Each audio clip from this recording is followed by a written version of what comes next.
এই আমার কি একাই টাকা রে? হ্যাঁ, জমি ভাগ করতে শুনকি আমার এক ডিসিম বেশি দিছ। হ্যাঁ, যে মায়ের আমার বাগে একাই ফেলাই তুই গেছ। 6-7 মাস ধরে আমি একাই পালতাছি, ঠিক আছে? জন্ম আমার একাই দেয় নাই। আয় কালকে বাইতে বাইতে মায়ের নিয়ে তুই কদিন পালকা যা, আমি 6 মাস পারলাম, অন্তর 6 মাস করে পালুই আগে, তারপরে সেটা দেখা যাবো। হ্যাঁ, এখন আমার তো একা টাকা না, বর্তমান খরচের জামানা তুই জানোস একটা মানুষের পিছনে কত টাকা খরচা হয়। এত বেসাল আমি পারাম না, ঠিক আছে? কালকে আবার কইলাম কালকে আবি, তারপর দেখা যাবো নি। কি নিয়ে তোরা কারাই করতে চাপাইনো? রাখলাম, ঠিক আছে? কালকে আয়, আইলে একটা ব্যবস্থা হবো নি, ব্যবস্থা কর। বাবা তুমি আবার এখন এড়াই আইছো কে? হ্যাঁ, ঘুরে আমি নিয়ে যাই, তুমি যাও গা। হ্যাঁ জামগা, আম্মা কইলো তুমি বলে বাইতে টাকারি করে এমপি আইছো, আমি উল্টা পাল্টা কোনো কিছু করো কিনা এটা দেখ পানি গাইলাম। নতরে তুমি বাইতে দেখা যা তুই, আমি আইতাছি। এটা একটা ফয়সালা আচ্ছা করনি রাখবো, এটা সারা চলবো না। কি ফয়সালা করবা? জমি জমান তো সব বাকি করে নিছো, চাচারা বাপ চাচা সব মিলা। অন্তলে আবার কি ফয়সালা, কি নিয়ে আবার কেন যাও? জমি জমা তো সব বেকে 5 ভাই মিলে ভাগ করে নিয়ে গেছে। মাওটা যে আমার বাগে একাই ফেলাই দিয়ে গেছে, এটা আমার একা কি সম্ভব? এটা আমার একাই টাকা। হ বুঝছি, তোমার একাই ঠেকা না, শেখা সবারই। এই চিন্তা যদি তোমার মাই করতো যে পোলা আমার 5টা ভাগ ভাগ করে হাইরা পালি, তাহলে তুমি কি উপায় হইতো সেটা চিন্তা করছো?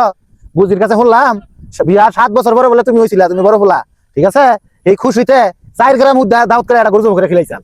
আর এই তুমি হারি পোলা হইয়া হাইরা আজকে মায়েরে বাদ দিবা, তেনে ঠেলা ঠেলি কেরা বাদ দিব কেরা ঠকবো। হাইরে জামানা রে। তুই তো কস তোর দাদা মরছে, তা হইছে কতদিন? তা তো 8 মাস তো বালালি।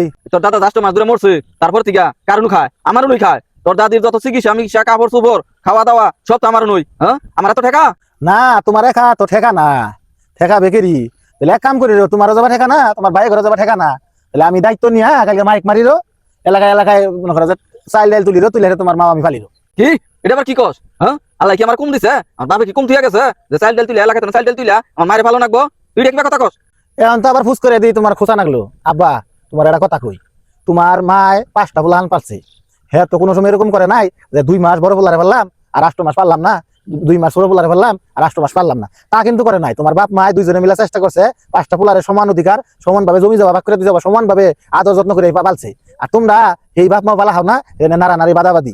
কোনো আব্বা তুমিও বয়স, তোমারও বয়স হইতেছে, তোমার সমাজে যদি আমি এরকম ব্যবহার করি শেষ বয়সে, তোমার কিরকম লাগবো একবার তুমি ভাবছো?